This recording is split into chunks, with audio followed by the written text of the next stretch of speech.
ఈ ఏప్రిల్ 5వ తారీఖున అంటే శనివారం రోజు పొద్దున 10:30కి విజయవాడకి ప్రత్యేకంగా నేను వస్తున్నాను. విజయవాడలోని ఆంధ్ర లాయలా కాలేజ్లో CSBIS academy PCM prelims come mains batch తర్వాత డిగ్రీ ప్లస్ సివిల్స్ ఎవరైతే గ్రాడ్యుయేషన్ చేస్తున్నారో లాయలా కాలేజ్లో కానీ బయట కానీ ఎవరైతే గ్రాడ్యుయేషన్ చేస్తున్నారో వాళ్ళందరి కోసం గ్రాడ్యుయేషన్ పోస్ట్ గ్రాడ్యుయేషన్ అందరి కోసం ఇంటిగ్రేటెడ్ కోర్స్ అనమాట. డిగ్రీ ప్లస్ సివిల్స్ కోర్స్ కూడా అక్కడ లాంచ్ చేస్తాం.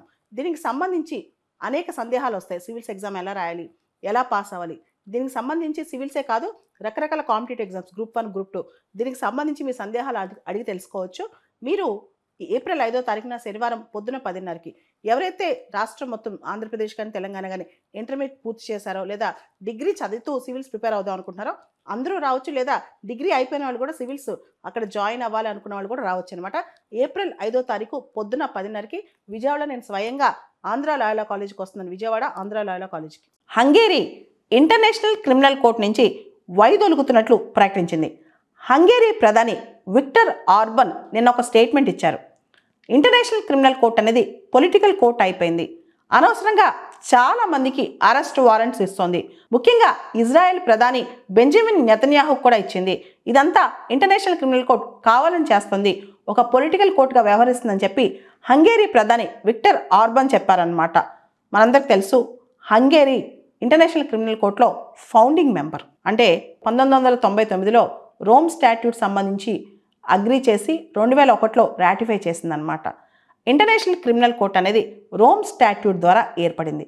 ఇది ఐక్యరాజ్య సమితి యొక్క సంస్థ కాదు. మనందరికీ తెలుసు చాలా పెద్ద వార్ క్రైమ్స్ జీనోసైడ్ జరిగే ప్రపంచంలో. ఉదాహరణకి first world war second world war మధ్యలో హిట్లర్ ఫాలో అయిన యాంటీ సెమిటిజం మనం చూసాం.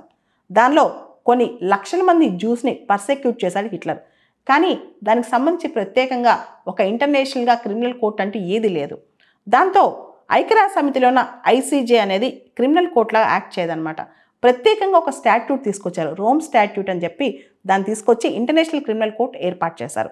ఇంటర్నేషనల్ క్రిమినల్ కోర్ట్ ఏం చేస్తుందంటే war crimes, crimes against humanity, genocide, crimes of grave concern, ఏదైతే పెద్ద పెద్ద యుద్ధ నేరాలు ఉన్నాయో, లేదా జీనోసైడ్ ఒక తెగ ఇంకో తెగని నరికి చంపిన సంఘటనలో దానికి పొలిటికల్గా లీడర్స్ కానీ ఎవరన్నా ప్రధానులు కానీ ప్రెసిడెంట్స్ కానీ అక్కడ సపోర్ట్ చేశారు, ఇవన్నీ గమనిస్తూ ఉంటుంది అనమాట.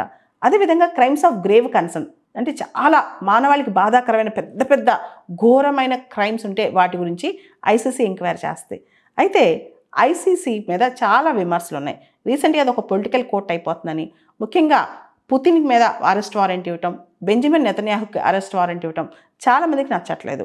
ఐసీసీలో భారతదేశం కానీ Russia, America, Pakistan, China, Israel ఈ దేశాలన్నీ సభ్య దేశాలు కాదనమాట.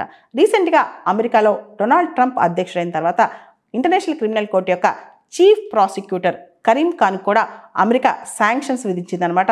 ఆయన పైన పర్సనల్ లెవెల్లో చాలా శాంక్షన్స్ విధించిందనమాట. దీనికి సంబంధించి అసలు అమెరికా మరియు అమెరికా మిత్ర దేశాలు ఇజ్రాయెల్ లాంటి దేశాలని కావాలని చెప్పి ఐసీసీ ఏడిపిస్తుందని చెప్పి వీళ్ళపైన అరెస్ట్ వారెంట్లు ఇస్తుందని చెప్పి చాలామంది కంప్లైంట్స్ ఇస్తున్నారు. అయితే ఇంటర్నేషనల్ క్రిమినల్ కోర్టులో సన్సెట్ క్లాజ్ అంటూ ఏమీ ప్రత్యేకంగా లేదు. అంటే రోమ్ స్టాట్యూట్ ఇంటర్నేషనల్ క్రిమినల్ కోర్టులో జాయిన్ అవ్వాలంటే రోమ్ స్టాట్యూట్లో భాగం అవ్వాలి. అయితే రోమ్ స్టాట్యూట్లో సన్సెట్ క్లాజ్ అంటే ఎలా జాయిన్ అవ్వాలో ఉంది, కానీ ఎగ్జిట్ మీద అంటే ఎలా బయటికి రావాలో ఎక్కడా లేదు. కానీ చాలా దేశాలు స్వచ్ఛందంగా మేము ఇంటర్నేషనల్ క్రిమినల్ కోర్టులో ఉండమని చెప్పి బయటకు వస్తున్నాయి. ఉదాహరణకు నిన్న హంగేరీ బయటకు వచ్చేస్తుంది అనమాట.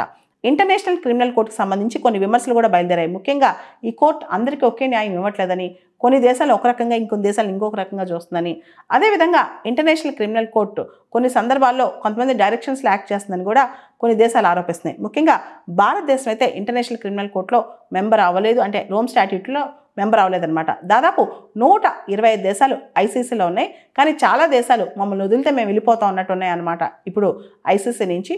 ముఖ్యంగా అమెరికా లాంటి దేశాలకి ఇంటర్నేషనల్ క్రిమినల్ కోర్టు ఇచ్చే అరెస్ట్ వారెంట్స్ అసలు మింగుడు పట్టలేదు, అండ్ రష్యాకు కూడా నచ్చట్లేదు.